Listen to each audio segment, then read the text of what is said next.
There we go. Southern Gospel, Part 2.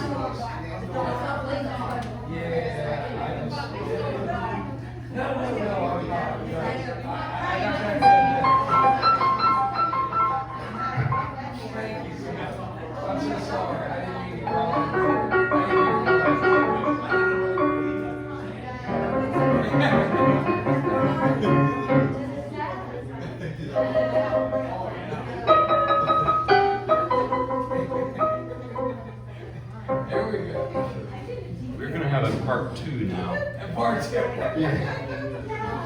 Gospel. Southern Gospel.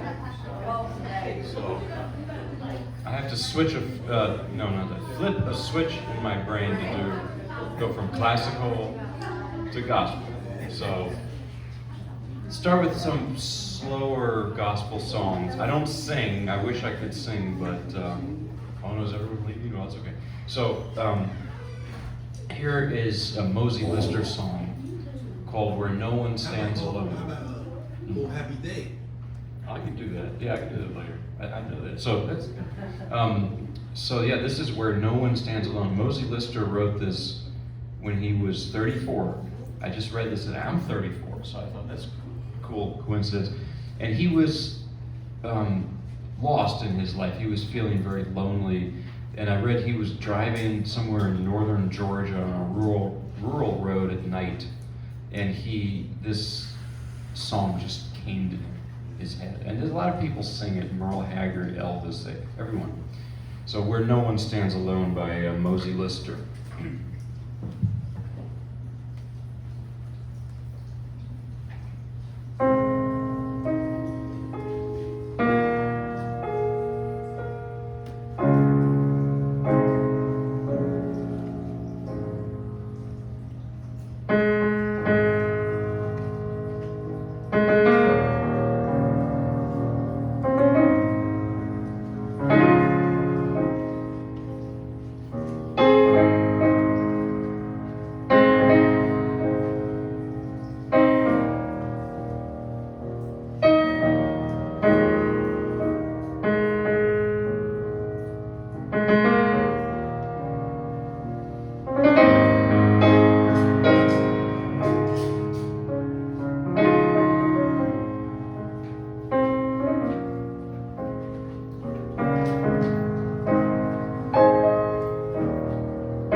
Normally don't do requests, but I don't want to make anyone or leave anyone unhappy. So you mentioned "Oh Happy Day." Yeah.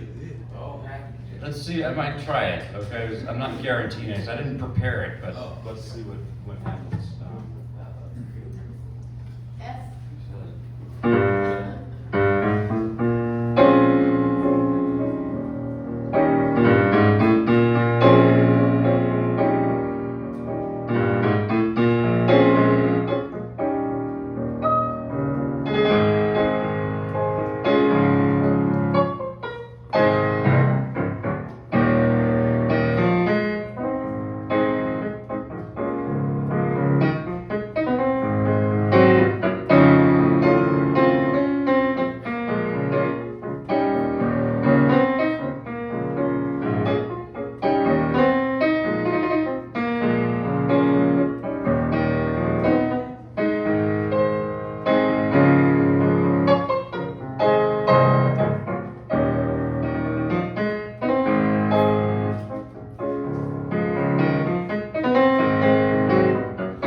That's part of it.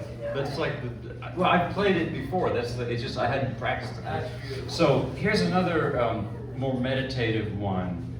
This is called. Oh yeah. This one is called "I'd Rather Have Jesus." Oh. It's by George Beverly Shea. Oh yes. And the story behind it is Billy this. Graham. Exactly, Billy Graham. He preached. George Beverly Shea had this incredible voice, Yes. and he was destined to sing in opera houses Yes. and popular music. And he had contracts waiting for him in the 1930s. By the way, like Mosey Lister, he lived this very long life. You know, Yes. he lived to be like 100 something. I don't know. And he was Canadian, incidentally, which is interesting. But Wow. so what happened was he turned it all down, all those opportunities, to stick to just singing and writing gospel music. Yes. That was his calling. And this is the song he wrote at that time, because that's a response to that. Wow. I'd rather have Jesus than houses or land, than riches and all that. That's powerful. Wow. Wow. Can't wait.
lot of seats. So, any country gospel fans here? Country? Any Roy Acuff fans? All right. Well, me too.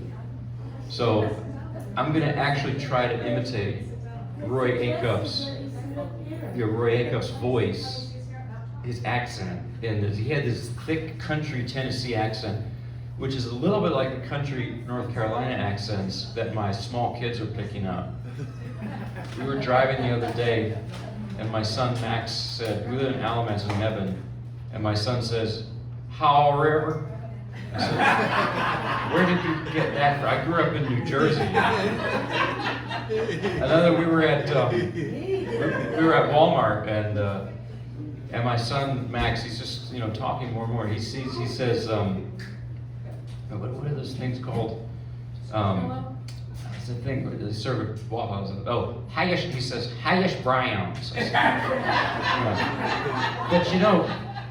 But Roy Acuff, he had that intonation, that inflection in his, and it's really powerful. And this tune, The Great Speckled Bird, he's famous for singing it. What's interesting is it's the melody also for a country song called It Wasn't God Who Made Honky Tonk Angels. It's the same music, totally different words, totally different meaning. Wow. A little tribute to Roy Acuff. Boy, deep history right there. Deep history.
Here's another old gospel too. I like the really old stuff. And I tell people I play 50s gospel. 1850s. Hey, there we go. Not 1950s, but 1850s. So this is All Night, All Day. I know the angels will be watching over me. Oh yes. Oh yes. If I remember it right. A few chords there get tricky sometimes.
wrote Amazing Grace. Oh, And they'll do it in an up-tempo style. So.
I'll do now a more sedate, slower, reflective version of, this is What a Friend We Have in Jesus, and the story behind it.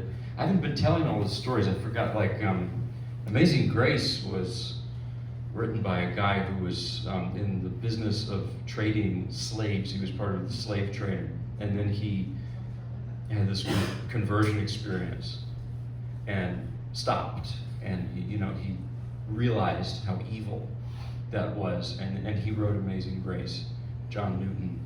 And this one is Joseph Scriven wrote What a Friend We Have in Jesus. He was living in Canada. His mother was living in Ireland, and this was in the 1800s. It's not like you could just FaceTime, or whatever. So he wrote this to comfort his mother, they were missing each other. So he had this in mind.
going to do a jazzy, sort of jazzed up version of Leaning on the Everlasting Arms. Because you could do this, I just demonstrate you could do this like the way it's in the hymnal, which works fine, you know. You could do a little, yeah, it's good. And you could do a little country, you could do like a little George Jones, like, and he would add, you know, when he sings that, he doesn't say what a fellowship, he says what a fellowship. In his funeral, Charlie Daniels, In his funeral, Charlie Daniels said he's the only person who could make an 8-syllable word out of church. Yeah. But what I'm going to do is sort of, this is more of a, you know, gospel, like in the African American churches, a tradition there that this is with some different chords and some rhythms. So I'm going to try to do that. I'm going to give it my best attempt. So.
I haven't prepared one, but yeah, there's a little elements of ragtime in there too. Because what happens is like gospel, ragtime, jazz, they're all tributaries of the same river, you know, you could say. Wow. So here is now a little bit in the style of Mahalia Jackson. I love Mahalia Jackson. I think if, you know, I don't like saying, oh, there's a best musician or bestest, but if I was put on the spot and said, name the best musician who ever lived, I might say Mahalia Jackson. The way she sang, the way she phrased, the power that she just conveyed, it's unbelievable, it's unreal.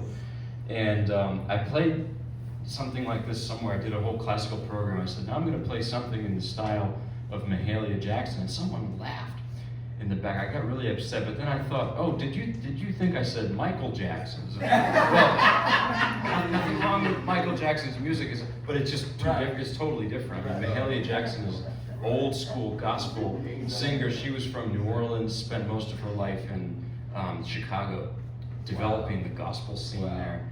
And yeah, so she actually, the I Have a Dream speech with Martin Luther King Jr., that was her, because he had written a speech out and was reading it, and what was it, in 1964, 65, I forgot, and he was reading it, and he was a little nervous, a little tentative, and Mahalia Jackson was right behind him, and she shouted at him, "Martin, tell her about the dream."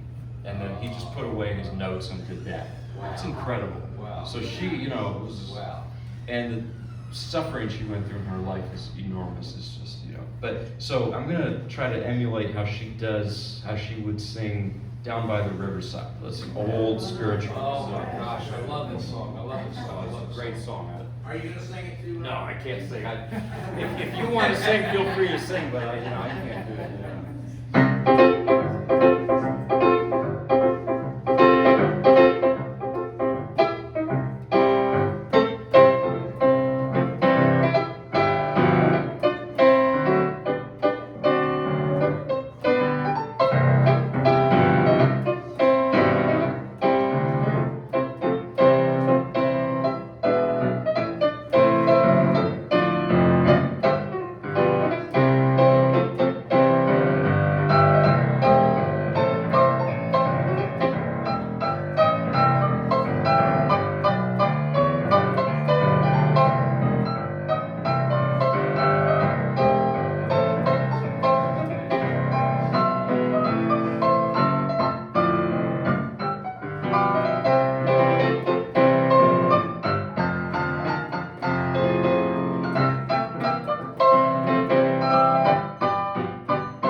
that it's not gonna study war no more. And No, that's part of it. So what was the context of that? It's just heavy biblical symbolism. And it wasn't I mean, that. down by the river, so think about the river, the Yeah. Jordan, I mean, it's just all these symbolic things that ain't gonna study war no more, you know. Wow. Wow. Yeah, it's powerful. Wow, it is very It's powerful, and don't we need to hear that more nowadays? I mean, Yes, amen. Yeah, it's like- Amen. Yeah. So I'm going to do a couple more here. This is another slower one. I try to mix it up because so here is this one's called "It Is No Secret." Stuart Hamblin, he was the singing cowboy. It's a Western gospel. I lived in Texas for a while, so this is, and yeah, apparently he was struggling with alcohol, and he had this moment, this something just, I think he had this conversion experience, and he wrote this song at the time he quit drinking. So it's, yeah.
Another Mahalia Jackson style improvisation I'm going to do. This is the famous When the Saints Go Marching In, which is a gospel song.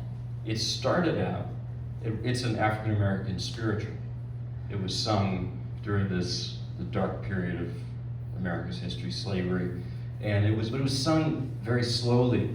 And what happened was it came to New Orleans in the early 20th century, and it was played by the brass bands in funerals. And funerals in New Orleans are and were not, somber. The opposite, celebration of life. And so they did the up-tempo they started doing it in this up-tempo version that Louis Armstrong eventually sang it, and you know, oh, Saints, I can't do this one. That's right. But you know, and then Mahalia Jackson sang it this way because she was from New Orleans, so she heard it that way. So, but what's interesting is that it has many verses, the original spiritual, and they're very dark. They're apocalyptic. It's not, you know, it's not an upbeat thing.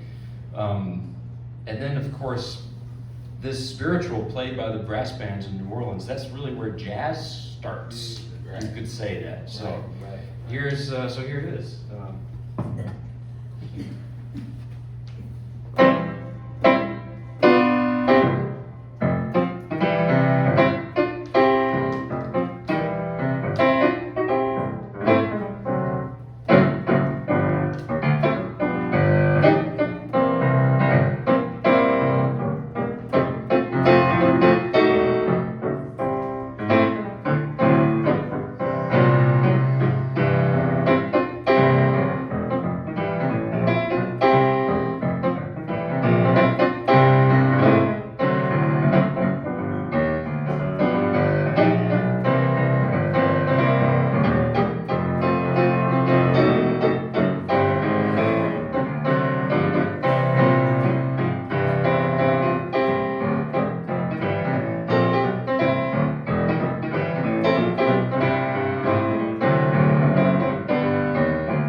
I think I'll do one more. I don't want to stay, you know, too late or anything. So, or keep you too late. Hey, you're okay. So, You're okay. well, okay. So, by popular demand, I'm going to play "I'll Fly Away," Albert E. Brumley.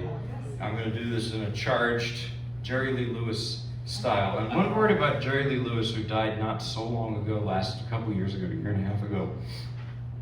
The story of Jerry Lee Lewis. Remember, I played a lot of Franz Liszt earlier, and their stories are oddly similar because both were, like so many humans, torn between two sides of themselves. Both of them were, on the one hand, rock stars in their music and in the way they lived, really like the rock star lifestyle. But at the same time, both were deeply called by faith. So I'll tell you about Liszt first. Liszt, at many points in his life, he was Catholic. He tried to become a priest. And it was a very serious endeavor. He spent a lot of time in the Vatican. He was taking minor orders, and he wanted to become a priest. But the story is this: he was about to be finally, ordained or blessed as a priest, and he was in the Vatican, and just so happened that there was a piano there. This is where it gets too bad for him. And he starts playing, and apparently there were like 30 nuns there, and they all fainted. And the cardinal came, or whoever, the bishop, and tapped on his shoulder. He said, "Get out of here. This is not. You're not going to be ordained." So, but it was, Jerry Lee Lewis. But in all seriousness, I mean, he was on the one hand this kind of worldly rock musician. Wow. But who was his cousin? Jimmy Swagger, well, also a little worldly there, but I don't get into. So, but he was, but really he studied. I don't think I'm saying this right, but he went to college at the Waxahachie Bible College near Dallas. Jerry Lee Lewis did. He was going to be a preacher, and then he was playing at the morning service one day this version of "My God Is Real," something like this, like.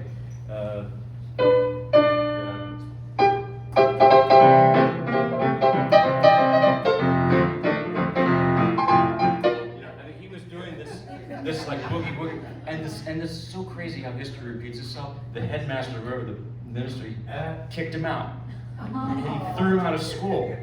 Well, and the rest is history. He became Jerry Lee Lewis. But if you go on YouTube, in his old age, he did all this gospel with Brother Jimmy on the piano. They both. So anyway, I'm going to do this kind of in their style. Jimmy Swagger, Jerry Lee Lewis, Mickey Gilly was another cousin. There's some good, it's a good family there. A lot of good musicians. So yeah.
So much. Have a great evening. Thanks for coming.